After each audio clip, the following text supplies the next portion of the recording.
ভারতবর্ষের স্বাধীনতা আন্দোলনের ক্ষেত্রে পুরুষতান্ত্রিক যে আন্দোলনগুলো হয়েছে, অর্থাৎ ভারতবর্ষের স্বাধীনতার ক্ষেত্রে যেসব পুরুষদের নাম আমরা জানতে পারি, তার সাথে সাথে নারীরাও সমান তালে এই স্বাধীনতা সংগ্রামে আমাদের স্বাধীনতাকে ত্বরান্বিত করার জন্য এগিয়ে এসেছে।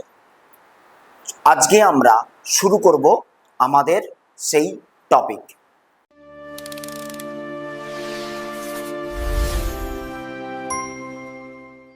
Hello and welcome to our channel learn to more. আমি তোমাদের ইতিহাসের স্যার বিক্রমজিৎ চক্রবর্তী। আজ আমি শুরু করব ক্লাস 10-এর সপ্তম চ্যাপ্টার, অর্থাৎ ভারতের জাতীয় রাজনীতিতে, জাতীয় আন্দোলনে নারী, ছাত্র, তাদের অবদান এবং সমাজের প্রান্তিক জনগণের জনগোষ্ঠীর আন্দোলন। আজ মূলত আমি তোমাদেরকে পড়াবো ভারতবর্ষের নারীদের কি অবদান ছিল ভারতবর্ষের স্বাধীনতার ক্ষেত্রে।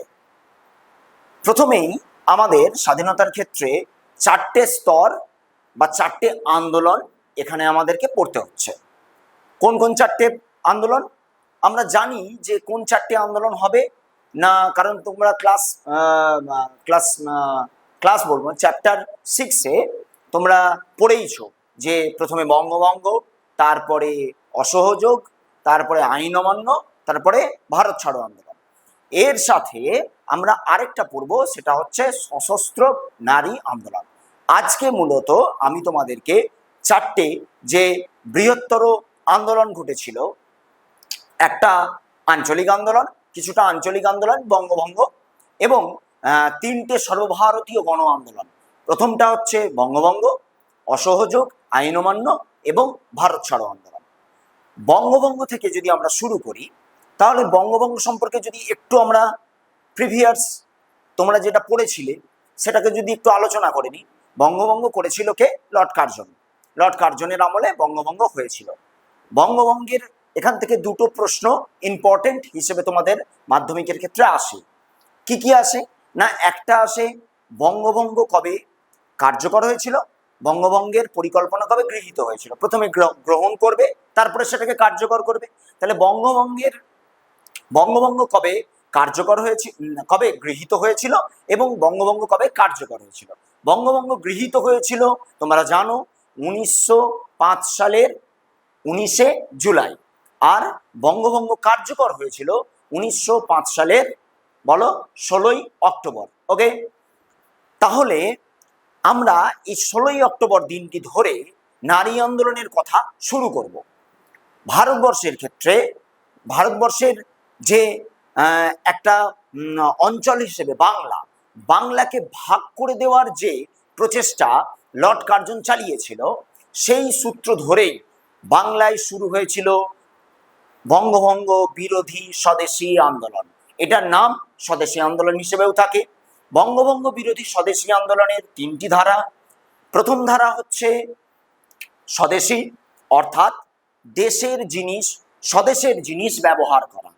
ওকে, সেটা নিত্য প্রয়োজনীয় দ্রব্যাদি থেকে শুরু করে, বস্ত্র থেকে শুরু করে, খাদ্যদ্রব্য থেকে শুরু করে সমস্ত কিছু, এবং তার সাথে স্কুল, কলেজ, আদালত সমস্ত কিছু দেশের জিনিস ব্যবহার করা হবে। অর্থাৎ দেশীয় যে ব্যবহার্য জিনিসপত্রগুলো রয়েছে সেগুলো ব্যবহার করা। বয়কট, নেক্সট 2 নম্বর ধারা হচ্ছে বয়কট। কাকে বয়কট করব? বিদেশি দ্রব্য বয়কট করব। সেই সময়ের বিদেশি বলতে কারা না, ইংরেজ সরকার, অর্থাৎ ব্রিটেন থেকে আসা যে সমস্ত জিনিস ভারতে ব্যবহার করা হচ্ছে সেই জিনিসগুলোকে আমরা বয়কট করব। স্বদেশকে গ্রহণ করব, আর ইংরেজদের যে জিনিসপত্রগুলো রয়েছে সেগুলোকে আমরা বয়কট করব। আর তার সাথে আরেকটা নীতি হচ্ছে জাতীয় শিক্ষা। যেসব ছাত্রছাত্রীরা স্কুল কলেজ, মানে সরকারি স্কুল কলেজ মানে সেই সময়কার ব্রিটিশ সরকারের স্কুল কলেজ থেকে যারা বেরিয়ে চলে আসছে, তারা কোথায় পড়াশোনা করবে? তার জন্য বিদ্যালয় দরকার, তার জন্য কলেজ দরকার, তার জন্য বিশ্ববিদ্যালয় দরকার। এই ধরনের শিক্ষানীতি গ্রহণ করা হয়েছিল। ওকে, যাই হোক, এগুলো আমাদের বঙ্গভঙ্গের সম্পর্কে একটু বলে দিলাম। এরপরে আমাদের প্রধান চ্যাপ্টারের যে বিষয় সেটা হচ্ছে বঙ্গভঙ্গে নারী আন্দোলন। বঙ্গভঙ্গে নারীরা তাদের চার দেওয়ালের গণ্ডি ছেড়ে বাইরে বেরিয়ে এসেছিল এবং এটা মূলত যেহেতু প্রথম দিককার আন্দোলন হচ্ছে তার জন্য এটা খুব স্বতঃস্ফূর্তভাবে হয়েছিল, অর্থাৎ সমাজের একদম নিচু স্তরের মহিলারাও যে এগিয়ে আসবে, অর্থাৎ এখানে অবশ্যই নিচু স্তরের মহিলা বলতে আর্থিক আর্থিক মাপদণ্ডটাকে ধরা হচ্ছে, সেইভাবে কোনো নিচু স্তর বলা যেতে পারে না, জাতির ধরে কোনো নিচু স্তর হচ্ছে না, এখানে মূলত বলা হচ্ছে আর্থিক দিক থেকে পিছিয়ে পড়া, হ্যাঁ, নিচু স্তরের নিম্ন স্তরের যে নারীরা রয়েছে তারা কিন্তু এই আন্দোলনে সেইভাবে অংশগ্রহণ করতে দেখা যায়নি। কিন্তু বঙ্গভঙ্গ ব্যতীত আমরা যদি অন্যান্য যে তিনটি আন্দোলন রয়েছে, বৃহত্তর গণ আন্দোলন রয়েছে, অসহযোগ আইন অমান্য, ভারত ছাড়ো, সেগুলোতে আবার কিন্তু আমরা দেখব সমাজের সর্বস্তরের নারী কিন্তু এই আন্দোলনে অংশগ্রহণ করছে। ওকে, তো বঙ্গভঙ্গের ক্ষেত্রে আমরা মূলত দেখতে পাবো যে সমাজের উচ্চ স্তরের জমিদার বাড়ির নারীরা এই আন্দোলনগুলোতে বেশ ভালোভাবে সক্রিয় অংশগ্রহণ করছে। ওকে, এই অনুসারে আমি তোমাদেরকে পড়াতে পড়াতেই কতগুলো নোটসের মাধ্যমে, কতগুলো পয়েন্টের মাধ্যমে এগুলো একটু বুঝিয়ে দেব এবং তোমরা অবশ্যই খাতায় নোট ডাউন করে নেবে। আমি যতগুলো এখানে দেব সেই প্রত্যেকটাই কিন্তু পরীক্ষার জন্য ইম্পর্টেন্ট এবং পরীক্ষার শর্ট প্রশ্ন হিসেবে বিগত কয়েক বছর ধরেই এগুলো কিন্তু পরীক্ষায় আসছে। ওকে, তো তার জন্যে আমাদের মনে রাখবে, এটা খুবই ইম্পর্টেন্ট ভাবে আমি তার জন্য এখানে সেট করে রেখেছি তোমাদের জন্য। যেহেতু আমি যদি মুখে বলি তাহলে, আমি যদি ব্যাপারটাকে মুখে বলি তাহলে তোমরা হয়তো পড়ে বেরিয়ে চলে গেলে বা শুনে চলে গেলে, খাতায় হয়তো লিখতে পারলে না, কিন্তু আমি তার জন্য এবার থেকে চেষ্টা করব যে তোমাদের এইভাবে লিখে একদম পড়ানো, যাতে তোমরাও কিন্তু লেখার জন্য সময় পাও। তোমরা ইম্পর্টেন্ট যতগুলো যেখান থেকে বিগত বছর থেকে প্রশ্ন এসেছে সেগুলো এখানে দেওয়া থাকবে এবং কিছু কিছু ইম্পর্টেন্ট তথ্য সেগুলোও কিন্তু আমি দিয়ে রেখেছি। কারণ আমরা মাধ্যমিকের ক্ষেত্রে কিন্তু একটা জিনিস দেখতে পাই, বিশেষ করে ইতিহাসের ক্ষেত্রে অনেক প্রশ্ন কিন্তু অজানা আসে। তুমি 4 থেকে 5টা প্রশ্ন কিন্তু অজানা পাবেই। ওকে, মাধ্যমিকের ক্ষেত্রে কিন্তু এই ব্যাপারটা থাকে, ইতিহাসের ক্ষেত্রে বিশেষ করে কিছু কিছু অজানা 4-5টা অজানা প্রশ্ন দেয়। আমি তোমাদের একটা প্রশ্ন বলেই দিই, এটা যেহেতু 7th চ্যাপ্টার, আমি গুরুত্বটা বোঝানোর জন্য একটা প্রশ্ন বলছি। যেমন 2023 সালে বা 24 সালে সম্ভবত একটা প্রশ্ন পড়েছিল মাধ্যমিকে। কি প্রশ্ন না, উন্নততর ভারত শাসন আইন কবে হয়? উন্নততর ভারত শাসন আইন কবে হয়? অনেকগুলো প্রকাশনার কিন্তু তোমাদের বই বেরোয়, সবার পক্ষে কিন্তু সব বইগুলো পড়া সম্ভব নয়, ওটাও একটি বইতে ছিল। তো আমরা সেগুলো জানি যে কোন বই থেকে ওই প্রশ্নগুলো দেয়। তো সেক্ষেত্রে উন্নততর ভারত শাসন আইন কবে হয়েছিল, এই প্রশ্নের উত্তরটা তোমরা কমেন্ট বক্সে জানাবে। ওকে, আমি তোমাদের দেখে নেবো, কমেন্ট বক্স চেক করে আমি দেখে নেবো, তোমরা এটা কমেন্ট বক্সে এর উত্তরটা দেবে। এটা কিন্তু মাধ্যমিকে পড়েছিল, একটু আনকমন প্রশ্ন। ওকে, চলো আমরা ফিরে যাই আমাদের মেন টপিকে। এখানে যেটা রয়েছে বঙ্গভঙ্গ বিরোধী আন্দোলনে নারী সমাজ। ওকে, নারী সমাজ সম্পর্কে আমরা এখানে পড়বো। আমি প্রথম যে পয়েন্টটা দিয়েছি সেই পয়েন্টটা আমরা সেই পয়েন্টটাতে মধ্যে একটু লিখে দিয়েছি জাস্ট ইন্ট্রোডাকশনের মতন। 1905 খ্রিস্টাব্দের 16ই অক্টোবর বঙ্গভঙ্গ কার্যকর হয়। ওকে, তাহলে এই তারিখটা মনে রাখতে হবে। আরেকটা তারিখ বলে দিয়েছিলাম 19শে জুলাই, তাহলে 1905 খ্রিস্টাব্দের 16ই অক্টোবর বঙ্গভঙ্গ কার্যকর হচ্ছে। ওকে, মনে রাখবে এটা ভালো করে, 16ই অক্টোবর বঙ্গভঙ্গ কার্যকর হচ্ছে। এরপরে এই আন্দোলন শুরু হচ্ছে মূলত 16ই অক্টোবরের সময় থেকে। ওকে, এক্ষেত্রে দ্বিতীয় নম্বর যে পয়েন্টটা লিখেছি, বঙ্গলক্ষ্মীর ব্রত কথা প্রবন্ধের রচয়িতা রামেন্দ্র সুন্দর ত্রিবেদীর ডাকে সারা বাংলায় অরন্ধন দিবস পালিত হয়। দেখো এখান থেকেও তোমরা ইম্পর্টেন্ট একটা শর্ট প্রশ্ন পেয়ে গেলে। কি শর্ট প্রশ্ন? বঙ্গলক্ষ্মীর ব্রত কথা। বঙ্গলক্ষ্মীর ব্রত কথা রচয়িতাকে রামেন্দ্র সুন্দর ত্রিবেদী। বঙ্গলক্ষ্মীর ব্রতকথা গ্রন্থের রচয়িতা রামেন্দ্র সুন্দর ত্রিবেদী। ওকে, রামেন্দ্র সুন্দর ত্রিবেদীর সাথে আরেকটা যে ইম্পর্টেন্ট টপিক থাকছে সেটা হচ্ছে বাংলায় তিনি অরন্ধন দিবস পালন করেন। মানে অর্থাৎ ইনি বাংলার নারী সমাজকে 16ই অক্টোবর আহ্বান করলেন যে আজকের দিন আমাদের কাছে একটা ব্ল্যাক ডে হিসেবে থাকলো, সেই জন্য আমরা এই দিনটাতে অরন্ধন করব, বাড়ির মেয়েরা রান্না করবে না, তার সাথে আমরা সকলে উপবাস পালন করব। ওকে, সারা দিনটা উপবাস পালনের মাধ্যমে অরন্ধন দিবসের মাধ্যমে চলবে, পালিত হবে। আচ্ছা, নেক্সট যেটা আছে, দুই বাংলার মিলনের প্রতীক হিসেবে আনন্দমোহন বসু, খুব ইম্পর্টেন্ট, দুই বাংলার মিলনের প্রতীক হিসেবে আনন্দমোহন বসু নেতৃত্বে কলকাতায় ফেডারেশন হল বা মিলন মন্দির প্রতিষ্ঠিত হয়। ওকে, তাহলে আনন্দমোহন বসু কি প্রতিষ্ঠা করছেন? ফেডারেশন হল বা মিলন মন্দির। ওকে, এটা খুব ইম্পর্টেন্ট প্রশ্ন হিসেবে থাকছে। তাহলে আনন্দমোহন বসু ইনি কলকাতাতে ফেডারেশন হল বা মিলন মন্দির প্রতিষ্ঠিত করছেন, দুই বাংলার মিলন কেন্দ্র। অর্থাৎ এই জায়গাতেই সমস্ত ধরনের মানে দুই বাংলার যে প্রাণের যে ভাষা, বিশেষ করে বাংলার সংস্কৃতি, সেগুলো সম্পর্কে এই প্রতিষ্ঠানে কিন্তু মঞ্চস্থ হচ্ছে, পরিবেশিত হচ্ছে, হ্যাঁ, বলা হচ্ছে। বিভিন্ন গান, কবিতা, বাংলার যেসব প্রকৃতির সম্পর্কে যেসব গান, বাংলার যে ঐতিহ্য, সেগুলো সম্পর্কে এখানে আলোচনা করা হবে। বাংলা ভাগ করে দেওয়ার ক্ষেত্রে পূর্ব বাংলা, পশ্চিম বাংলা এবং আসাম, এই তিনটে জায়গাকে ভাগ করে দেওয়া হচ্ছিল।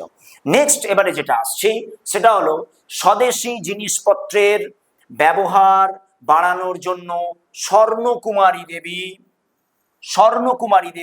সখী সমিতি এবং সরলা দেবী চৌধুরানী লক্ষ্মীর ভাণ্ডার প্রতিষ্ঠা করেন। আর এই লক্ষ্মীর ভাণ্ডারই ছিল ভারতের প্রথম মহিলা সংগঠন, ভারতের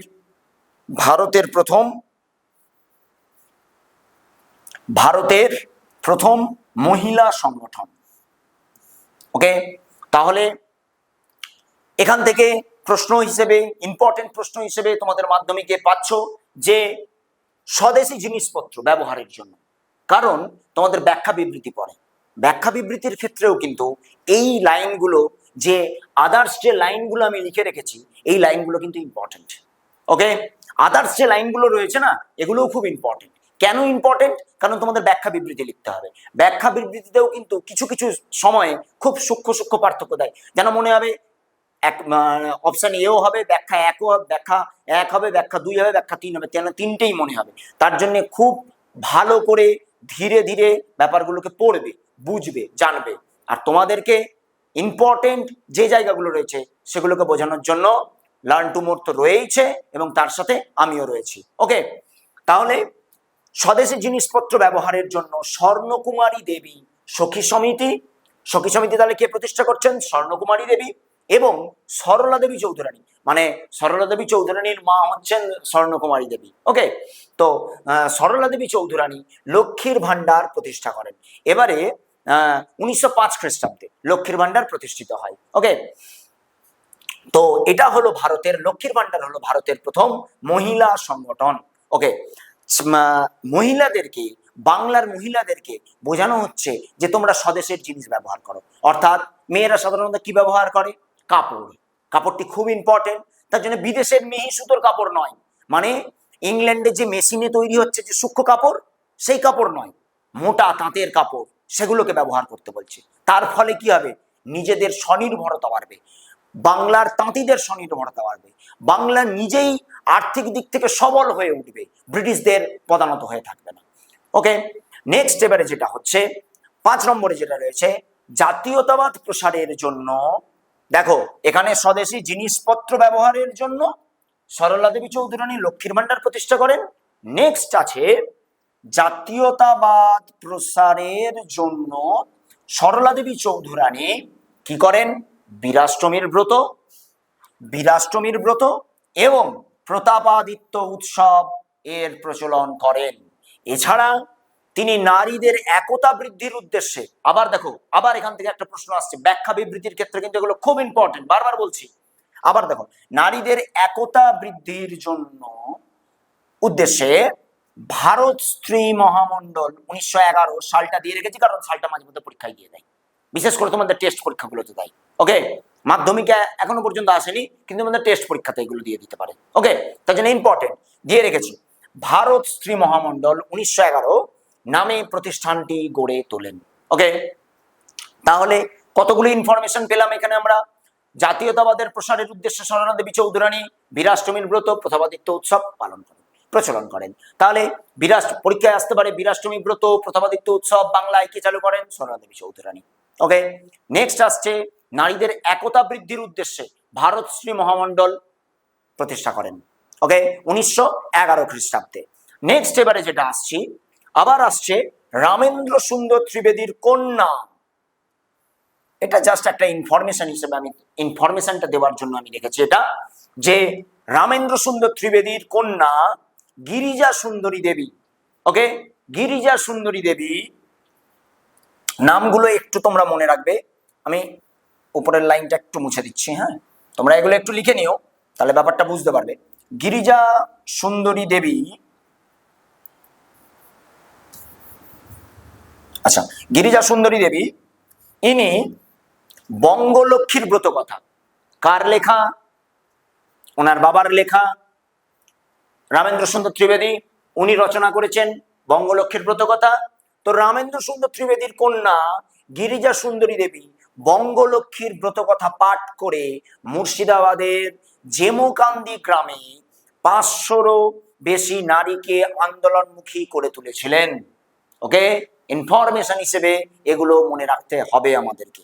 আমি তোমাদেরকে, বই তো তোমাদেরকে পড়তেই হবে, কিন্তু বইয়ের কোন লাইনগুলো ইম্পর্টেন্ট, কোন লাইনগুলো পরীক্ষার জন্য ইম্পর্টেন্ট, সেগুলো কিন্তু আমি তোমাদেরকে এখানে তুলে ধরছি।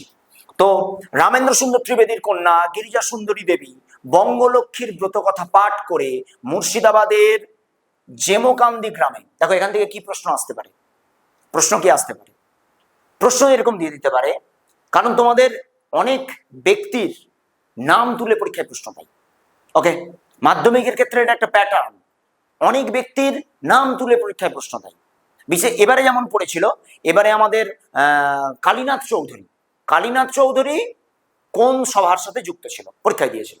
ওকে, তো কালীনাথ চৌধুরী পড়ে এত নাম বেরিয়ে চলে যাবে, কিন্তু তার জন্য কালীনাথ চৌধুরী হচ্ছে বঙ্গভাষা প্রকাশক সভার সাথে যুক্ত ছিল। তো এই জন্য আমি এখানে দিয়ে রেখেছি যেগুলো মেন। গিরিজা সুন্দরী দেবী কোথা থেকে আন্দোলন করছেন? মুর্শিদাবাদ, মানে আন্দোলনে অংশগ্রহণ করছেন। এখান থেকে আবার প্রশ্ন আসতে পারে। ওকে, গিরিজা সুন্দরী দেবী বঙ্গলক্ষ্মী ব্রত কথা পাঠ করেছিলেন মুর্শিদাবাদের জেমোকান্দি গ্রামে, 500রও বেশি নারীকে আন্দোলনমুখী করে তুলেছিলেন। ওকে, মনে রাখতে হবে।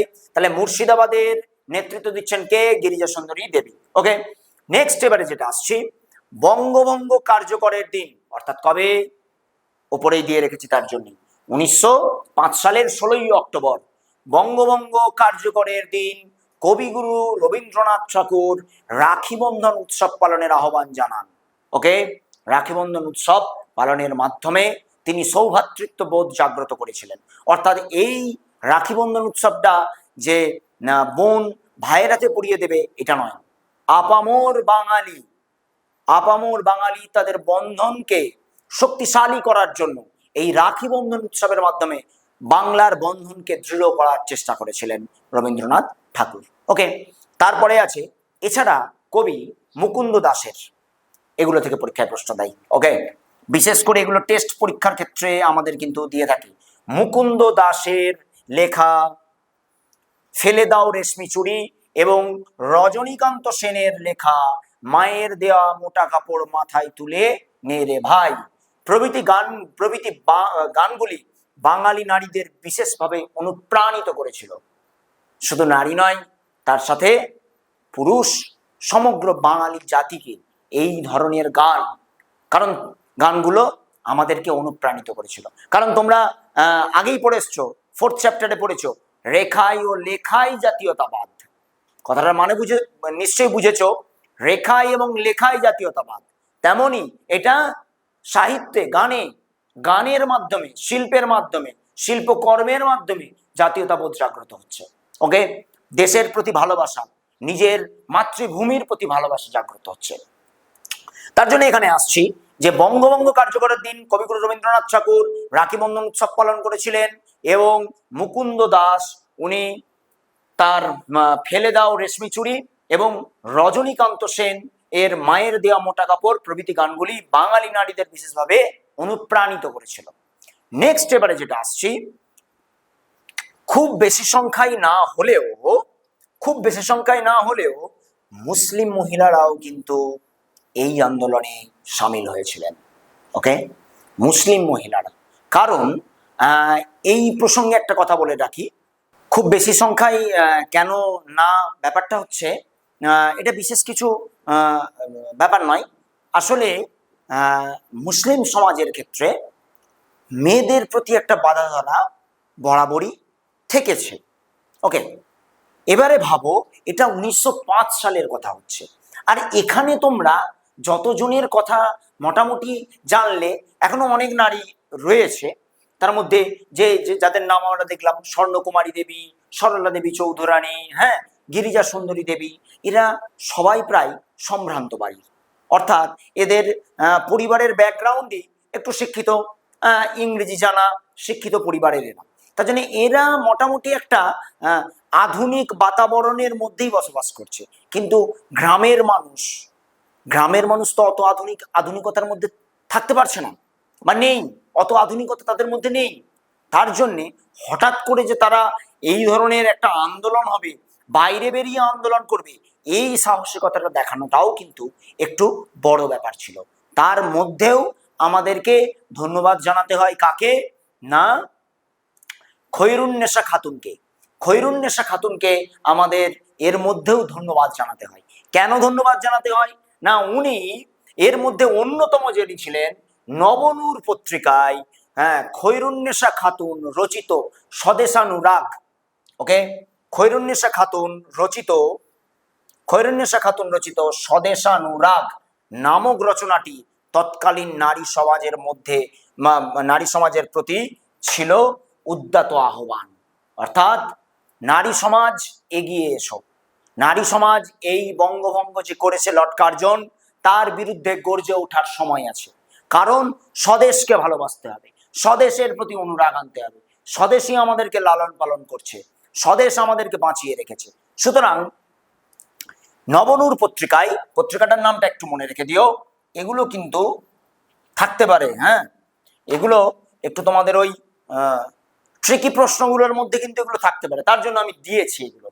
আচ্ছা, তাহলে নবনূর পত্রিকায় খৈরুন্নেসা খাতুন রচিত স্বদেশানুরাগ নামক রচনাটি তৎকালীন নারী সমাজের প্রতি ছিল এক উদ্যত আহ্বান। ওকে, মোটামুটি যা এখানে বললাম, বঙ্গভঙ্গের সম্পর্কে যা বললাম, এখান থেকে মোটামুটি একটা সিনারিও তোমরা পেয়ে গেছো, একটা জিস্ট তোমরা পেয়ে গেছো, এবং ইম্পর্টেন্ট প্রশ্নগুলো যা আসতে পারে বিগত সময়ের বঙ্গভঙ্গ নারী থেকে যা প্রশ্ন এখান থেকে মোটামুটি এসেছে, আমি সবকটাই কভার করার চেষ্টা করেছি। ওকে, এবং কিছু এক্সট্রা ইনফরমেশনও দিয়ে রেখেছি, এগুলো তোমরা একটু খাতায় নোট ডাউন করে নেবে, আর তার সাথে বইটা একটু ভালো করে পড়ে নেবে। ওকে, কিছু প্রশ্ন থাকলে কমেন্ট বক্সে অবশ্যই কমেন্ট করে জানাবে। নেক্সট এবারে আসি আমরা, বঙ্গভঙ্গ হওয়ার পরে ভারতবর্ষের অন্যতম গণ আন্দোলন, ভারতবর্ষের প্রথম গণ আন্দোলন কার নেতৃত্বে হলো? উনি হলেন মোহনদাস করমচাঁদ গান্ধী।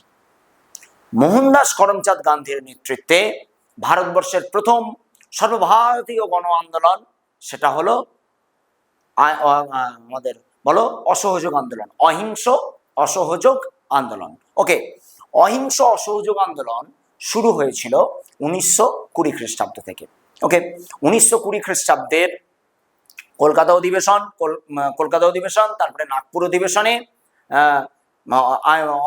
বলো অসহযোগ আন্দোলন পরিচালিত হয়েছিল, অসহযোগ আন্দোলন শুরু হয়েছিল। এর অনেকগুলো কারণ ছিল, ব্রিটিশ সরকারের অন্যায়ভাবে দেশ শাসন করা, এছাড়া এর সাথে আরেকটা আন্দোলনও যুক্ত ছিল, খিলাফত আন্দোলন। হ্যাঁ, 1919 খ্রিস্টাব্দ থেকে ভারতবর্ষে খিলাফত আন্দোলন শুরু হয়েছে। খিলাফত আন্দোলন অর্থাৎ তুরস্কের যে খলিফা তার অপমানের জন্য ইংল্যান্ডের প্রথম বিশ্বযুদ্ধের সময় তুরস্কের যে খলিফা রয়েছে তার অবমাননা ঘটিয়েছে। তুরস্ককে সেভরের সন্ধির মাধ্যমে তুরস্কের খলিফার অপমান করা হয়েছে। সেই রাগে শৌকত আলী এবং মোহাম্মদ আলীর নেতৃত্বে ভারতবর্ষে খিলাফত আন্দোলন শুরু হয় এবং খিলাফত কমিটির সভাপতিও ছিলেন আমাদের গান্ধীজি। গান্ধীজি এবার ভেবেছিলেন এইটা একটা সুযোগ, ভারতবর্ষের আমাদের দুটো জাতি হিন্দু এবং মুসলিম এদেরকে যদি আমরা একত্রিতভাবে যদি আমরা স্বাধীনতা আন্দোলনের দিকে, দেশের আন্দোলনের দিকে, স্বরাজ আনার আন্দোলনে যদি এগিয়ে নিয়ে যেতে পারি তাহলে কিন্তু একটা ইংরেজরা ভয় পাবে। ইংরেজদের যে প্রচেষ্টা ছিল যে হিন্দু মুসলিমের মধ্যে দ্বন্দ্ব ঘটিয়ে দেওয়া, সেই জায়গাটা হয়তো অনেকটা তিনি চিরফাট ধরিয়ে দিতে পারেন। কাদের চিরফাট ধরিয়ে দিতে পারেন? ইংরেজদের মনোভাবে চিরফাট ধরিয়ে দিতে পারেন। তাহলে 1920 খ্রিস্টাব্দে ভারতবর্ষে অসহযোগ আন্দোলন শুরু হয়, এটি চলে 1922 খ্রিস্টাব্দ পর্যন্ত। এই আন্দোলনেও নারীদের বড় অবদান লক্ষ্য করা যায়। নারীদের বিশাল বড় একটা অংশ এই আন্দোলনে অংশগ্রহণ করে। ওকে, এক্ষেত্রে আমি তোমাদের জন্য প্রিপেয়ার করে রেখেছি অসহযোগ আন্দোলন, অহিংস অসহযোগ আন্দোলনের নারী সমাজ। অহিংস অসহযোগ আন্দোলন শুরুর একটা প্রেক্ষাপট রয়েছে, অনেক রকমের অনেকগুলো প্রেক্ষাপট রয়েছে। কি কি প্রেক্ষাপট? তার মধ্যে যেটা প্রত্যক্ষ কারণ হিসেবে যদি অসহযোগ আন্দোলন বলা যায় তাহলে প্রথম পয়েন্টে লেখা আছে, দেখো, কুখ্যাত দমনমূলক রাওলাট আইন। রাওলাট আইনের তারিখ এবং সাল তোমাদের মনে রাখতে হবে। ওকে, কুখ্যাত রাওলাট আইনের 1919 খ্রিস্টাব্দের 18ই মার্চ এবং জালিয়ানওয়ালাবাগ হত্যাকাণ্ডের প্রতিবাদে গান্ধীজি 1920 খ্রিস্টাব্দে অসহযোগ আন্দোলনের ডাক দেন। ওকে, 1920 খ্রিস্টাব্দে যদি একটু বলে নিতে পারি তাহলে নাগপুর অধিবেশন, কংগ্রেসের নাগপুর অধিবেশনে, প্রথমে কলকাতার অধিবেশনে এই আন্দোলনটা হবে বা পরিচালিত করা হবে এরকম একটা নীতি নির্ধারণ করা হয়। তারপরে সেটা একটু পিছিয়ে গিয়ে আমাদের সেপ্টেম্বর না হলে নভেম্বরের দিকে এই আন্দোলনটা শুরু হচ্ছে। ওকে, 1920 খ্রিস্টাব্দের জালিয়ানওয়ালাবাগ হত্যাকাণ্ডের যে সালটা সেটাও খুব ইম্পর্টেন্ট, সাল এবং তারিখ 1919 খ্রিস্টাব্দের 13ই এপ্রিল, এই দুটো মনে রাখবে। আচ্ছা, রাওলাট আইনে কি হয়েছিল আমি অল্প একটু তোমাদের বলে জানিয়ে রাখি। জানো তোমরা ক্লাস 8-এ পড়েছিলে, তবু আরেকবার একটু রিমাইন্ডার দিয়ে রাখি যে রাওলাট আইনের মাধ্যমে একটা আইন, যে আইনের মাধ্যমে ভারতীয়দেরকে বিনা বিচারে গ্রেপ্তার করা হতো। অর্থাৎ এটা যদি একটু আরো সহজভাবে বলি, ধরো কোনো ইংরেজ যাচ্ছে বা ব্রিটিশ পুলিশ যাচ্ছে বা ব্রিটিশ কোনো অধিকর্তা যাচ্ছে, তার মনে হলো ওই ভারতীয়টাকে আমার দেখে সন্দেহজনক মনে হচ্ছে, তাকে গ্রেপ্তার করে নিতে পারে এবং যতদিন পারবে তাকে গ্রেপ্তার করে রাখবে। ওকে, তাকে জেল থেকে ছাড়াতেও পারবে না কেউ, তার কোনো কোর্টে যে কেস যাবে সেটাও হবে না, তাকে ইংরেজরা যেমন চাইবে সেইভাবে ইংরেজরা তাকে জেলে রাখতে পারে। তাহলে এটা একটা, এবং ভারতীয়রা কোনো রকমের অস্ত্র রাখতে পারবে না, সন্দেহভাজন ভারতীয়দেরকে বিনা বিচারে গ্রেপ্তার করা হবে। ওকে, রাওলাট আইন এটা একটা ভারতীয়দের ওপরে অপমান ছুঁড়ে দেওয়ার মতন। এই আন্দোলনের প্রতিবাদে, রাওলাট আইনের প্রতিবাদে 6ই এপ্রিল থেকে গান্ধীজি রাওলাট সত্যাগ্রহ শুরু করেন। হ্যাঁ, দেখো মার্চ, এটা 18ই মার্চ, 6ই এপ্রিল। ওকে, 6ই এপ্রিল গান্ধীজি এই 1919 খ্রিস্টাব্দের 6ই এপ্রিল গান্ধীজি রাওলাট সত্যাগ্রহ শুরু করেন। এই সত্যাগ্রহ বেশ ভালো রকমের একটা ইম্প্যাক্ট ফেলেছিল। সেই ইম্প্যাক্ট গিয়ে পড়েছিল পাঞ্জাবের দুজন সৈফুদ্দিন কিচলু এবং ডক্টর সত্যপাল, এদের নেতৃত্বে একটা শান্তিপূর্ণ মিছিল যাচ্ছিল। সেখান থেকে পুলিশ সৈফুদ্দিন কিচলু এবং সত্যপালকে গ্রেপ্তার করে নেয় এবং সেই তাদেরকে ছাড়তে হবে এই জন্য জালিয়ানওয়ালাবাগ নামক একটা জায়গায় সেখানে মিটিং করা হচ্ছিল। কয়েকজন যারা সমর্থক তাদের সৈফুদ্দিন কিচলু এবং সত্যপালের, তারা সেখানে মিটিং করছিল। সেই মিটিংয়ের জায়গায় হঠাৎ করে জেনারেল ওডায়ার নির্বিচারে গুলি চালিয়ে একটা ম্যাসিভ হত্যাকাণ্ড ঘটিয়েছিল, যেটাই হচ্ছে জালিয়ানওয়ালাবাগের হত্যাকাণ্ড। এবং এই জালিয়ানওয়ালাবাগ হত্যাকাণ্ডের মাধ্যমেই কবিগুরু রবীন্দ্রনাথ ঠাকুর নাইট উপাধি ত্যাগ করেছিলেন এবং গান্ধীজি বলো কাইজারি হিন্দ উপাধি ত্যাগ করেছিলেন। ওকে, যাই হোক, এগুলো একটু বলে দিলাম এর ইন্ট্রোডাকশন। এরপরে যেটা আসছি, নারীতে ফিরে আসি, নারী সমাজে কিভাবে অংশগ্রহণ করছে। 1921 খ্রিস্টাব্দের 17ই নভেম্বর, 1921 খ্রিস্টাব্দের 17ই নভেম্বর বোম্বাইয়ের, এটা আজ কি লেখা হয়ে গেছে, আচ্ছা এটা একটু করে নাও, এটা বোম্বাই হবে, হ্যাঁ আচ্ছা এখানে লেখাই আছে। আচ্ছা 1921 খ্রিস্টাব্দের 17ই নভেম্বর প্রিন্স অফ ওয়েলস, ওকে মানে ইংল্যান্ডের রাজা, প্রিন্স অফ ওয়েলস অষ্টম এডওয়ার্ডস, এটা একটু ইনফরমেশন হিসেবে অ্যাড করে দিয়েছি। অষ্টম এডওয়ার্ডস উনি ভারত সফরে আসলে গান্ধীজির নির্দেশে বোম্বাইয়ের হাজারেরও বেশি মহিলা এই বিক্ষোভ প্রদর্শন দেখিয়েছিল। কাকে দেখিয়েছিল? আমাদের প্রিন্স অফ ওয়েলস অষ্টম এডওয়ার্ডসকে। ওকে, 1921 খ্রিস্টাব্দের 17 নভেম্বর হাজারেরও বেশি মহিলা ওনাকে গো ব্যাক স্লোগান দিয়েছিল। এবং ভারতবর্ষে কি চলছে, ভারতবর্ষে এই ধরনের ম্যাসিভ একটা হত্যাকাণ্ড ঘটে গেছে, এই ধরনের আইন চলছে, এগুলো তো রাজাকে জানানো প্রয়োজন, এই হচ্ছে হেড, রাজাকে জানানো প্রয়োজন। তার জন্য প্রিন্স অফ ওয়েলস যখন আসছে তখন মহিলারা সকলে মিলে বিক্ষোভ দেখায় এবং ভারতের বর্তমান পরিস্থিতি কি, কেমন রেখেছে ইংরেজরা আমাদেরকে, ওকে সেই সম্পর্কে জানানোর জন্য মহিলারা এগিয়ে আসে। ওকে, নেক্সট 3 নম্বর যেটা রেখেছি, এই আন্দোলন পর্বে দেশবন্ধু চিত্তরঞ্জন দাসের স্ত্রী,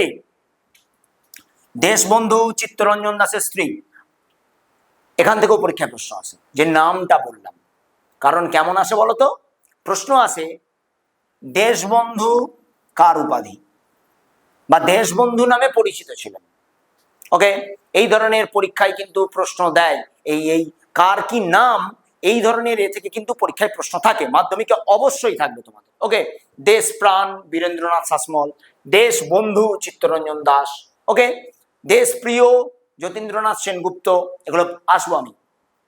আচ্ছা, তাহলে দেশবন্ধু চিত্তরঞ্জন দাসের স্ত্রী বাসন্তী দেবী, ভেরি ভেরি ইম্পর্টেন্ট, বাসন্তী দেবী নারী সত্যাগ্রহ সমিতি এবং দেশবন্ধুর বোন উর্মিলা দেবী কি করেছিলেন, নারী কর্ম মন্দির প্রতিষ্ঠা করেন 1921 খ্রিস্টাব্দে। ওকে, পরীক্ষায় তোমাদের মাধ্যমিকের যদি প্রশ্নগুলো দেখো তাতে প্রায় এই প্রশ্নটি আসে যে কে নারী কর্ম মন্দির প্রতিষ্ঠা করেছিলেন, উত্তর হবে উর্মিলা দেবী। নারী সত্যাগ্রহ সমিতিকে প্রতিষ্ঠা করেছিলেন বাসন্তী দেবী। ওকে, নেক্সট এবারে যেটা আসছে দেশ প্রাণ, দেখো এখানেই লিখে দিয়েছি দেশ প্রাণ নামে খ্যাত যতীন্দ্রমোহন সেনগুপ্ত। দেশ প্রাণ তারে কার উপাধি বা কাকে দেশ প্রাণ বলে ডাকা হতো, যতীন্দ্রমোহন সেনগুপ্ত। এগুলো কিন্তু ভালো করে তোমরা নোট ডাউন করো। ওকে, এগুলো থেকে কিন্তু পরীক্ষায় প্রশ্ন আসবেই। তাহলে দেশপ্রাণ নামে খ্যাত যতীন্দ্রমোহন সেনগুপ্তের স্ত্রী নেলি সেনগুপ্তা, ওকে ইনি একজন বিদেশিনী ছিলেন। যাই হোক, নেলি সেনগুপ্তা উনি কি করলেন না 1922 খ্রিস্টাব্দে কলকাতায় স্টিমার ধর্মঘট আন্দোলন সংগঠিত হয় ওনার নেতৃত্বে। ওকে, তাহলে দেশপ্রাণ নামে খ্যাত যতীন্দ্রমোহন সেনগুপ্তের স্ত্রী নেলি সেনগুপ্তার নেতৃত্বে 1922 খ্রিস্টাব্দে স্টিমার ধর্মঘট সংগঠিত হয়। অর্থাৎ নারীরা বেরিয়ে আসছে ঘর থেকে, নারীরা সশস্ত্র নয়, নারীরা শান্তিপূর্ণ আন্দোলনে ধর্মঘটের মাধ্যমে, পিকেটিং এর মাধ্যমে আন্দোলন করছে। ওকে, আচ্ছা পিকেটিং মানে, এই পিকেটিং ওয়ার্ডটা তোমরা মাঝে মধ্যেই পাবে। পিকেটিং কথার অর্থ হচ্ছে মানে পিকেটিং কি ধরনের জিনিস সেটা একটু বলে দিই। ধরো কোনো একটা বিদেশি প্রতিষ্ঠান, ধরো বিদেশি একটা কাপড়ের দোকান, বিদেশের কাপড়ের দোকান, সেখানে তাহলে কি হবে না, সেখানে নারীরা গিয়ে সেই দোকানটার বিরুদ্ধে কি করবে না, সামনে দাঁড়িয়ে সেই দোকানটার আশেপাশে দাঁড়িয়ে তারা আন্দোলন পরিচালনা করবে, বলবে এই দোকান থেকে জিনিসপত্র কিনবে না, এইটা বিদেশের জিনিসপত্র, এগুলো আমরা কিনবো না, এই ধরনের যে স্লোগানগুলো দেওয়া হয় না, যেমন প্রতিষ্ঠানের সামনে দাঁড়িয়ে আমরা কলেজ বিশ্ববিদ্যালয়ের বিভিন্ন যেসব আন্দোলনগুলো হয় মাঝে মধ্যে আমরা টিভিতে দেখে থাকি, হ্যাঁ, সেগুলোতে কি হয় যে কোনো অফিসারের সামনে, অফিসারের অফিসের সামনে দাঁড়িয়ে স্লোগান তোলা হচ্ছে, তাকে ঢুকতে দেওয়া হবে না, তাকে সে যতক্ষণ না আমাদের দাবি মানছে ততক্ষণ তাকে প্রবেশ করতে দেওয়া হবে না তার মঞ্চে। এই ধরনের ঘটনাটাকে বলা হয় পিকেটিং। ওকে, নেক্সট এবারে যেটা আসছি, ভারতের নাইটিঙ্গেল। ইম্পর্টেন্ট প্রশ্ন হিসেবে থাকবে, ভারতের নাইটিঙ্গেল নামে খ্যাত সরোজিনী নাইডু, নামটা অতি পরিচিত আমাদের। তাহলে ভারতের নাইটিঙ্গেল নামে খ্যাত সরোজিনী নাইডু তামিলনাড়ুর, এখানে একটা কমা দিয়ে দাও, হ্যাঁ, তামিলনাড়ুর ডাক্তার মুথুলক্ষ্মী রেড্ডির সাথে মিলিত হয়ে, তামিলনাড়ুর ইনি অধিবাসী, তামিলনাড়ুর মুথুলক্ষ্মী রেড্ডির সাথে মিলিত হয়ে ভারতীয় মহিলা সমিতি গঠন করে আন্দোলনকে শক্তিশালী করেন। অসহযোগ আন্দোলনে নারীরা যে আন্দোলন করছে সেই আন্দোলনটাকে আরো শক্তিশালী করছে। কিভাবে শক্তিশালী করছে? নারীদেরকে বোঝাচ্ছে যে বেরিয়ে এসো ঘর থেকে, আমাদের এখন বিপদের সময়, আমাদেরকে বেরিয়ে আসতে হবে। গান্ধীজি আন্দোলন করছেন, গান্ধীজি আহ্বান করেছেন মহিলাদেরকে, নারীদেরকে আহ্বান করেছেন যে তোমরা বেরিয়ে এসে এই আন্দোলনে সামিল হও, শান্তিপূর্ণ অহিংস অসহযোগ আন্দোলনে তোমরা সামিল হও। নারীরা, কিছু কিছু শিক্ষিত যারা শিক্ষিতা যারা নারী, তারা ভারতীয় অন্যান্য সাধারণ বাড়ির যেসব নারীরা রয়েছেন তাদেরকে বোঝানোর চেষ্টা করছেন। ওকে, তো এখানে ইম্পর্টেন্ট যেটা, ভারতীয় মহিলা সমিতি কারা কারা গঠন করছেন? আমাদের সরোজিনী নাইডু এবং ডাক্তার মুথুলক্ষ্মী রেড্ডি। ওকে, তাহলে তামিলনাড়ুতে, এখান থেকে প্রশ্ন আসতে পারে, তামিলনাড়ুতে অসহযোগ আন্দোলন থেকে আন্দোলন করছেন কে? ডক্টর মুথুলক্ষ্মী রেড্ডি, মনে রাখতে হবে এটা। নেক্সট এবারে যেটা আসছি, গঠন করছে কি? ভারতীয় মহিলা সমিতি। নেক্সট এবারে যেটা আসছি, 1921 খ্রিস্টাব্দের 7ই ডিসেম্বর, 1921 খ্রিস্টাব্দের 7ই ডিসেম্বর বাসন্তী দেবী, উর্মিলা দেবী এবং সুনীতি দেবী, ওকে, বাসন্তী দেবী, উর্মিলা দেবী এবং সুনীতি দেবী। সুনীতি দেবী হচ্ছেন আবার দেশবন্ধু চিত্তরঞ্জন দাসের ভাইঝি। ওকে, তিনজনেই দেখো কত বড় জাতীয়তাবোধ থাকলে একজন মানে এত বড় একজন ব্যক্তির মানে বাড়ির মহিলারাও আন্দোলনে সামিল হচ্ছে। ইন্টারেস্টিং ফ্যাক্ট আছে, দেখো এখানেই আছে, 1921 খ্রিস্টাব্দের 7ই ডিসেম্বর বাসন্তী দেবী, উর্মিলা দেবী এবং সুনীতি দেবী সহ বেশ কিছু মহিলা কলকাতার বড় বাজারে, ওকে, কলকাতার বড় বাজারে কি করে না, খাদির কাপড় বিক্রি করতে থাকলে পুলিশ তাদের গ্রেপ্তার করে। ওকে, খাদির কাপড় বিক্রি, কারণ গান্ধীজি বলে যে স্বদেশি জিনিস ব্যবহার করতে হবে, খাদি মানে চরকার মাধ্যমে খাদির কাপড়, দেশীয় কাপড় বিক্রি করে দেশীয় জামা কাপড় আমরা ব্যবহার করব, দেশের তৈরি করা জামা কাপড় ব্যবহার করব, সেগুলো নারীদেরকে, নারী সহ পুরুষ সকলকেই বোঝানো হয়েছিল। তো নারীরা এই ক্ষেত্রে গুরুত্বপূর্ণ ভূমিকা নিচ্ছে। খাদির কাপড় বিক্রি করতে পুলিশের হাতে গ্রেপ্তার হয়। আর এটিই ছিল ভারতবর্ষের প্রথম অহিংস রাজনৈতিক আন্দোলনের প্রথম নারী গ্রেপ্তারের ঘটনা। এর আগে নারীদেরকে গ্রেপ্তার করা হয়নি। ওকে, তার মানে এই মহিলারা, এই মানে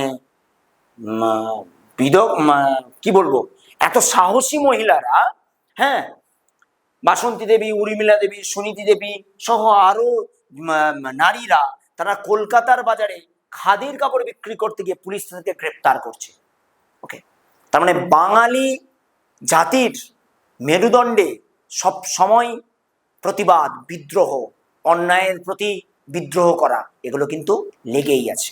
ওকে, নেক্সট এবারে যেটা আসছি, ঢাকার আশালতা সেন। ওকে, ঢাকায় একজন রয়েছে আশালতা সেন, ইনি শিল্পাশ্রম, ওকে, শিল্পাশ্রম নামে একটি বয়ন কেন্দ্র মানে কাপড় বোনার কেন্দ্র, একটি বয়ন কেন্দ্র গড়ে তোলেন।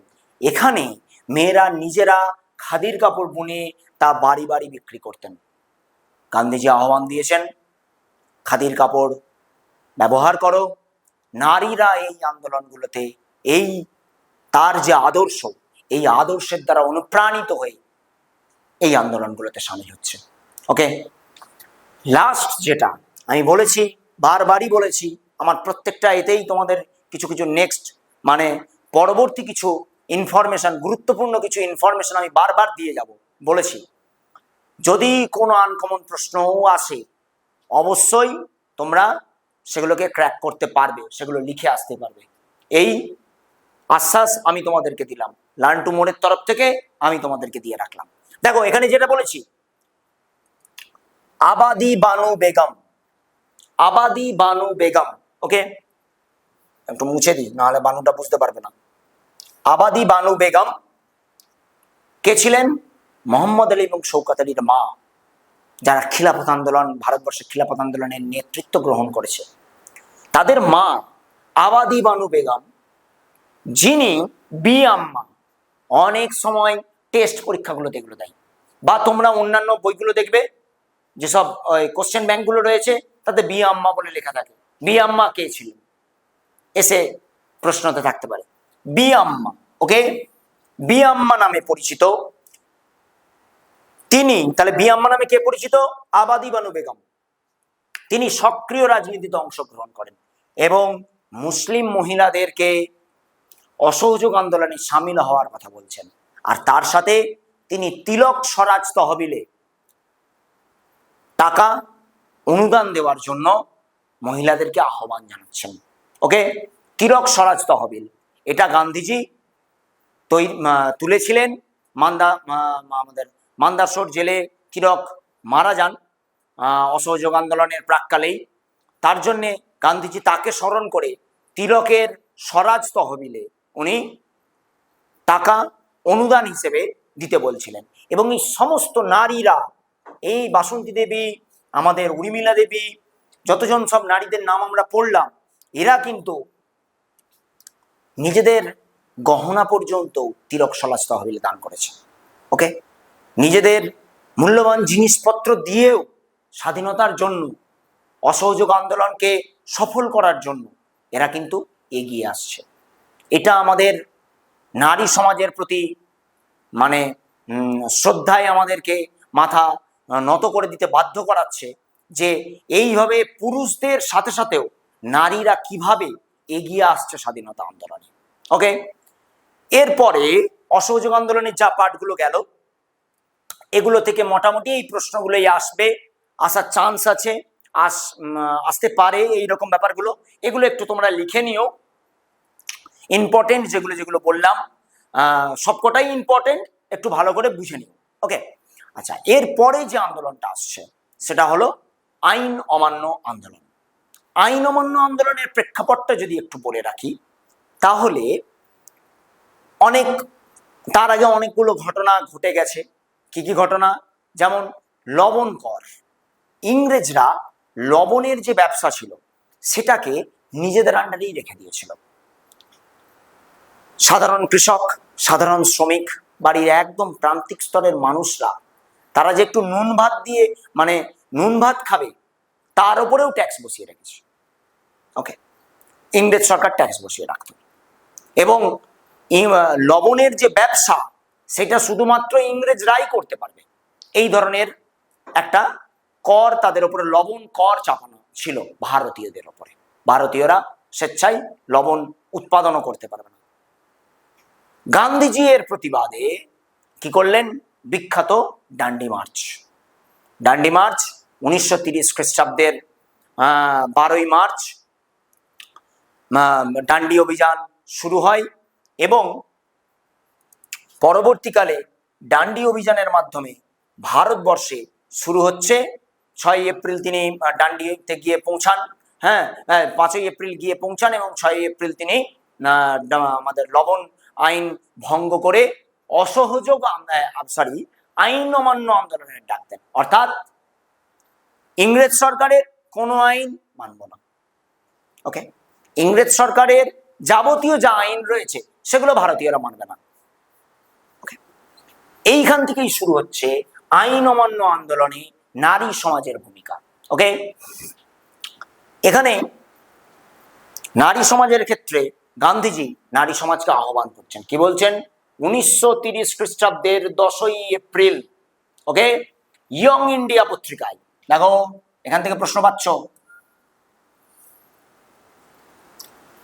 ইয়ং ইন্ডিয়া পত্রিকায় গান্ধীজি নারী সমাজকে আইন অমান্য আন্দোলনে সামিল হতে আহ্বান করেন।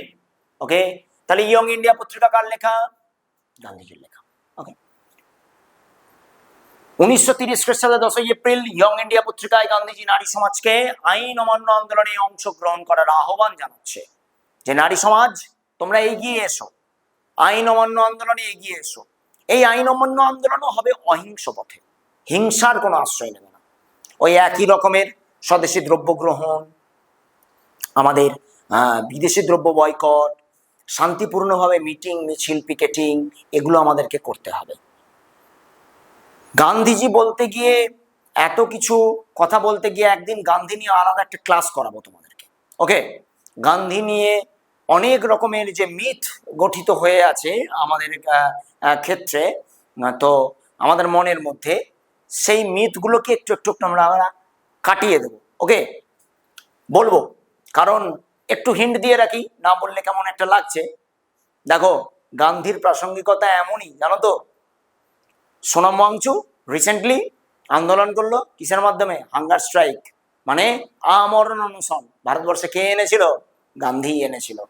ভাবো গান্ধীর এই আদর্শের, এই আন্দোলনের স্টাইল এতই পপুলার, 2026 সালে এসেও সরকার কিন্তু মানতে বাধ্য হচ্ছে। ওকে, তাহলে গান্ধীর প্রাসঙ্গিকতা কিন্তু ভারতবর্ষে রয়েছে।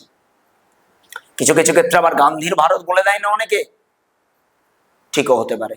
ওকে, আচ্ছা যাই হোক, পরবর্তীকালে দেখো বলছে গান্ধী পত্নী, গান্ধীর স্ত্রী কস্তুরবা গান্ধী, জওহরলাল নেহরুর স্ত্রী কমলা নেহেরু, মতিলাল নেহেরুর স্ত্রী স্বরূপ রানী নেহেরু, এবং চিত্তরঞ্জন দাসের স্ত্রী আগেই আমরা পড়েছি বাসন্তী দেবী, এবং বিপ্লবী অনিল রায়ের স্ত্রী লীলা রায়। এটা আবার পরবর্তীকালে আমরা কিন্তু কি করব? পড়ব। এখানেই রয়েছে লীলা নাগ রায়, যিনি কি করেছিলেন? বিপ্লবীদের একটা সংগঠন দীপালি সংঘ প্রতিষ্ঠা করেছিলেন। পরে আসবো। আচ্ছা, তাহলে বিপ্লবী অনিল রায়ের স্ত্রী লীলা রায়, এছাড়াও সরোজিনী নাইডু, একটা কমা দিয়ে দিতে হবে, সরোজিনী নাইডু, নেলি সেনগুপ্তা প্রমুখ গান্ধীজির ডাকে এই আন্দোলনে যোগ দেন। ওকে, নেক্সট এবারে যেটা আসছি, গান্ধীজির আদর্শে কলকাতায় বাসন্তী দেবীর নেতৃত্বে, কলকাতায় বাসন্তী দেবীর নেতৃত্বে, দাঁড়াও এক মিনিট, বাসন্তী দেবীর নেতৃত্বে নারী সত্যাগ্রহ সমিতি প্রতিষ্ঠিত হয়। ওকে, গান্ধীজির আদর্শে কলকাতায় নারী সত্যাগ্রহ সমিতি এখানেও প্রতিষ্ঠিত হচ্ছে। ওকে, এটা 1929-30 সময় তৈরি হচ্ছে। ওকে, আচ্ছা, গঠিত হয়। ভারতের বুলবুল পরীক্ষায় আসে, ইম্পর্টেন্ট প্রশ্ন। ভারতের বুলবুল নামে পরিচিত সরোজিনী নাইডু। আগের এতে কি পড়লাম? দেখিয়ে দিচ্ছি। আগের এতে কি পড়লাম? ভারতের নাইটেঙ্গেল সরোজিনী নাইডু। আবার এখানে কি পড়ছি? ভারতের বুলবুল। ওকে, ভারতের বুলবুল নামে পরিচিত সরোজিনী নাইডু রাষ্ট্রীয় স্ত্রী সংঘ প্রতিষ্ঠা করেন, রাষ্ট্রীয় স্ত্রী সংঘ গঠন করেন, এই আন্দোলনের শক্তি বৃদ্ধি করেন। ওকে, এই পর্বে নারী আন্দোলনের মূল চরিত্রই ছিল নারী অধিকার প্রতিষ্ঠা এবং সাম্রাজ্যবাদের বিরুদ্ধে আন্দোলন। ওকে, শুধুমাত্র যে ইংরেজদের বিরোধিতা করা এমনটাও নয়। এই সময়ে ওই যে ডক্টর মুথুলক্ষ্মী রেড্ডির কথা বললাম, উনি এবং সরোজিনী নাইডু নারীদের ভোটাধিকার দাবি করছে। ওকে, ভারতবর্ষে ইংরেজদের কাছ থেকে নারীদের ভোটাধিকার, যে নারীদেরও যেন ভোট দিতে পারে, নারীরা পারতো না ভোট দিতে, নারীরাও যেন ভোট দিতে পারে, ভারতের মহিলারাও যেন ভোট দিতে পারে, অংশগ্রহণ করতে পারে রাজনীতিতে, এবং সরকার গঠনের ক্ষেত্রে যেন গুরুত্বপূর্ণ ভূমিকা নিতে পারে। নারীরা কেন পিছিয়ে থাকবে? নারীদেরকে কেন দেওয়া হবে না? এই নিয়েও কিন্তু এরা আন্দোলন করছে। তার জন্য এখানে লিখে রাখা আছে, এই আন্দোলনের মূল চরিত্রই ছিল কি? নারী অধিকার প্রতিষ্ঠা, বিশেষ করে ভোটাধিকার, রাজনীতিতে অংশগ্রহণ, আর তার সাথে সাম্রাজ্যবাদের বিরোধিতা করা। ওকে, সাম্রাজ্যবাদের বিরোধিতা করা। নেক্সট এবারে যেটা আসছি, এই আন্দোলন পর্বে ইম্পর্টেন্ট ইনফরমেশন হিসেবে রাখবে এটাকে, এই আন্দোলন পর্বে কমলা দেবী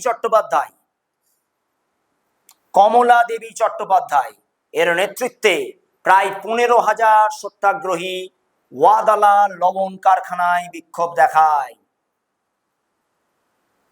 পরীক্ষায় কিন্তু প্রশ্ন হিসেবে আসতে পারে। আরেকটা আছে, আমি পরে আসছি। আচ্ছা, কত সালে? 1930, 16ই এপ্রিল।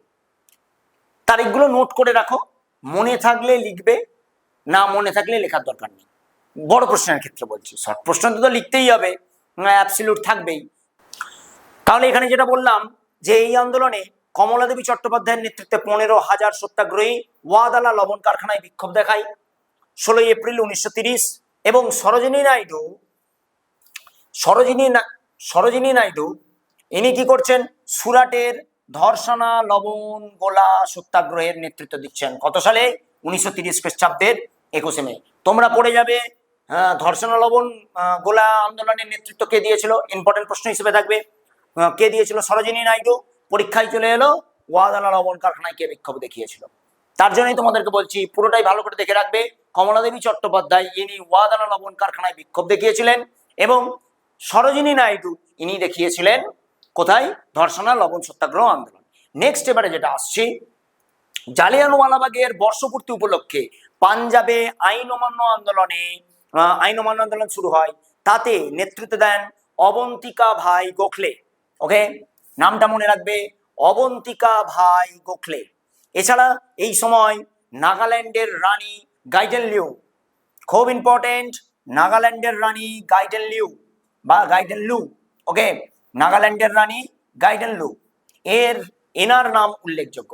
এনাকে রানী উপাধি দিয়েছিলেন জওহরলাল নেহেরু। ওকে, নেক্সট এবারে যেটা আসছি, তাহলে নাগাল্যান্ডে আন্দোলনের নেতৃত্ব দিচ্ছেন রানী গাইডেনলু, ধর্ষণা সত্যাগ্রহে সরোজিনী নাইডু, আর ওয়াদালা লবণ কারখানায় বিক্ষোভ দেখাচ্ছিলেন কমলা দেবী চট্টোপাধ্যায়। নেক্সট এবারে এই আন্দোলনে অনেক বেশি মুসলিম মহিলারাও যোগদান করেছিলেন। আস্তে আস্তে আপগ্রেডেড হচ্ছে। বঙ্গভঙ্গতে একদম কম, অসহযোগ আন্দোলনে একটু আসছে, আইন অমান্য আন্দোলনে দেখো চলে এসেছে। অনেকটা মহিলাদের অংশগ্রহণ দেখা যাচ্ছে, মুসলিম মহিলাদের অংশগ্রহণ দেখা যাচ্ছে।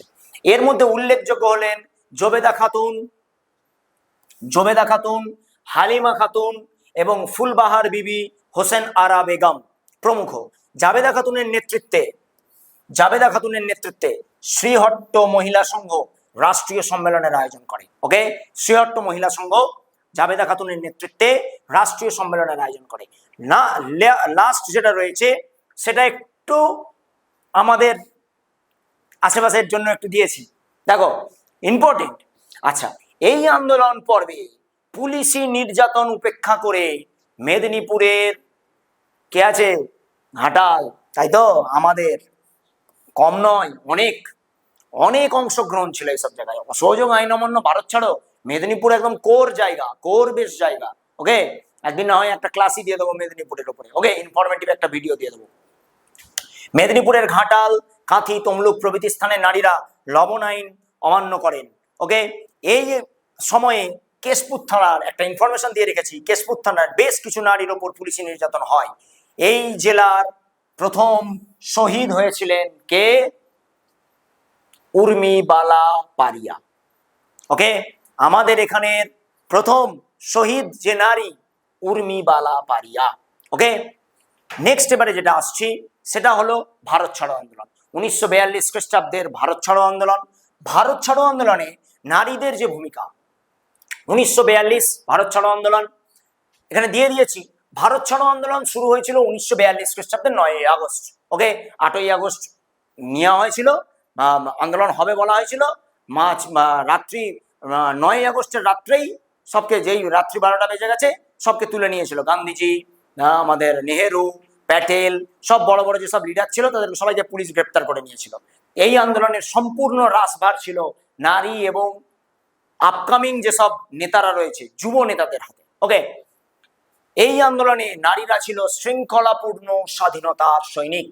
ওকে, নেক্সট এবারে যেটা আসছি, 1942 খ্রিস্টাব্দের 29শে সেপ্টেম্বর, তারিখটা মনে রাখবে, আমাদের ক্ষেত্রে খুব গৌরবের তারিখ, মানে দুঃখেরও তারিখ, তার সাথে আমাদের অহংকার বোঝাতে, আমরা আমাদের ভেতরের যে বিপ্লব সেটা বোঝাতে কিন্তু এই লাইনটা খুব ইম্পর্টেন্ট। 1942 খ্রিস্টাব্দের 29 সেপ্টেম্বর মেদিনীপুরের তমলুক থানা ঘেরাও অভিযানে নেতৃত্ব দেন 73 বছরের বৃদ্ধা গান্ধী বুড়ি। পরীক্ষায় আসবে তোমাদের গান্ধী বুড়িকে, ওকে, পরীক্ষার জন্য খুব ইম্পর্টেন্ট গান্ধী বুড়ি। এবং আরেকটা উপাধি তাকে বলা হয় জোয়ান অফ আর্ক নামে খ্যাত মাতঙ্গিনী হাজরা। তিনি 144 ধারা উপেক্ষা করে তমলুকের লালবাড়ি দখল করতে গিয়ে পুলিশের গুলিতে মারা যান। ওকে, মাতঙ্গিনী হাজরা এই 42-এর আন্দোলনে। ওকে, নেক্সট এবারে যেটা আসছি এই আন্দোলন পর্বে 1942 খ্রিস্টাব্দের 17 ডিসেম্বর, ভালো করে মাথায় তোমরা ঢুকিয়ে নাও তারিখটি, খুব ইম্পর্টেন্ট তারিখ, ভালো করে মাথায় ঢুকিয়ে নাও। 1942 খ্রিস্টাব্দের 17 ডিসেম্বর সতীশ চন্দ্র সামন্তের নেতৃত্বে গঠিত হয় তাম্রলিপ্ত জাতীয় সরকার। এর অধীনে প্রায় 20,000 মা বোনকে নিয়ে গঠিত হয় ভগিনী সেনা। নারী গঠন পরীক্ষায় আসতে পারে, খুব ইম্পর্টেন্ট প্রশ্ন। ওকে, এই বাহিনীর সক্রিয় সদস্যরা ছিলেন কাদম্বিনী মাইতি, চারুশীলা দত্ত, রাধারানী পাত্র আর কুসুমবালা দেবী প্রমুখ। ওকে, নেক্সট এবারে যেটা আছে বোম্বাইতে, বাংলা গেল, একটা বাংলার পোর্শন দিয়ে দিয়েছি নিচে, এবারে বাংলার বাদ দিয়ে দেখো কোথায় আছে। বোম্বাইতে ইম্পর্টেন্ট ভয়েস অফ ফ্রিডম পরীক্ষায় আসবে, খুব ইম্পর্টেন্ট। ভয়েস অফ ফ্রিডম নামে গোপন রেডিও স্টেশন খুলে ভারত ছাড়ো আন্দোলনে গান্ধীবাদী আদর্শ প্রচার করেছিলেন কে? উষা মেহতা। খুব ইম্পর্টেন্ট উষা মেহতা। ওকে, নেক্সট আসামে 14 বছরের কিশোরী কনকলতা বড়ুয়া ভারত ছাড়ো আন্দোলনের নেতৃত্ব দেন।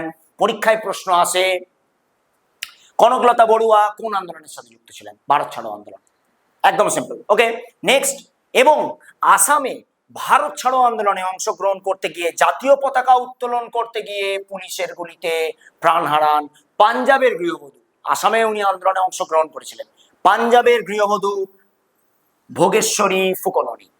ওকে, পরীক্ষায় কিন্তু ম্যাচিং এ আসে, পরীক্ষায় প্রশ্নটা একদম বলে দিচ্ছি তোমাদেরকে, ম্যাচিং করতে দেয়, এক সাইডে লেখা থাকে পাঞ্জাব আর এক সাইডে লেখা থাকে আমাদের ভোগেশ্বরী ফুকননি, মিলে ম্যাচিং করে দেবে পাঞ্জাবের। ওকে, নেক্সট এবারে যেটা আসছে, আর পাঞ্জাবে এই আন্দোলন, পাঞ্জাবের গৃহকর্মী ছিলেন, আসামে তিনি মারা যাচ্ছেন। আচ্ছা, পাঞ্জাবে এই আন্দোলনের নেতৃত্ব দিয়েছিলেন রাজকুমারী অমৃতা কৌর। ওকে, রাজকুমারী অমৃতা কৌর মনে রাখবে। তারপরে হচ্ছে এই আন্দোলনে গোপনে পরিচালনার দায়িত্ব নিয়েছিলেন অরুণা আসফ আলী। এটা আসাদ হয়ে গেছে, আসফ, এটা আসফ হবে, হ্যাঁ, অরুণা আসফ আলী। এনার একটা উপাধি আছে কি? ভারতের বৃদ্ধ মানবী। তাকে কংগ্রেসের পত্রিকা রোশনীতে কিংবদন্তি চরিত্র দেবী চৌধুরানীর প্রত্যক্ষ উত্তরসূরি বলে গণ্য করা হয়েছিল। ওকে, পরীক্ষায় প্রশ্ন আসবে কি, এটা ইনফরমেশন হিসেবে দিয়ে রেখেছি, মনে রাখবে, লিখে রাখবে খাতাতে। কি আসবে না, ভারত ছাড়ো, অরুণা আসফ আলী কোন আন্দোলনের সাথে যুক্ত ছিলেন? ওকে, ভারত ছাড়ো আন্দোলন। Next, last but not the least, এছাড়া এই আন্দোলন পর্বে বাঁকুড়ার স্থানীয় একটা দিয়েছি, বাঁকুড়ার শান্তশীলা পালিত, ঢাকার আশালতা সেন, মেদিনীপুর সদরের শশীবালা দাসী প্রমুখের নাম অতি উল্লেখযোগ্য। তোমরা এই চ্যাপ্টারটাকে যতগুলো আমি বললাম পুরোটা কভার করে দিলাম। নারী আন্দোলনটা পরের দিন ছাত্র আন্দোলন তোমাদেরকে ভিডিও নিয়ে আসবো। তোমরা এখান থেকে প্রশ্নগুলো ভালো করে প্রিপেয়ার করে রাখবে। আর ভিডিওটা যদি ভালো লাগে চ্যানেলটাকে সাবস্ক্রাইব করবে, আর আমাদের লাইক শেয়ার কমেন্ট কিন্তু করতে একদমই ভুলবে না। ওকে, দেখা হচ্ছে নেক্সট ভিডিওতে। Thank you.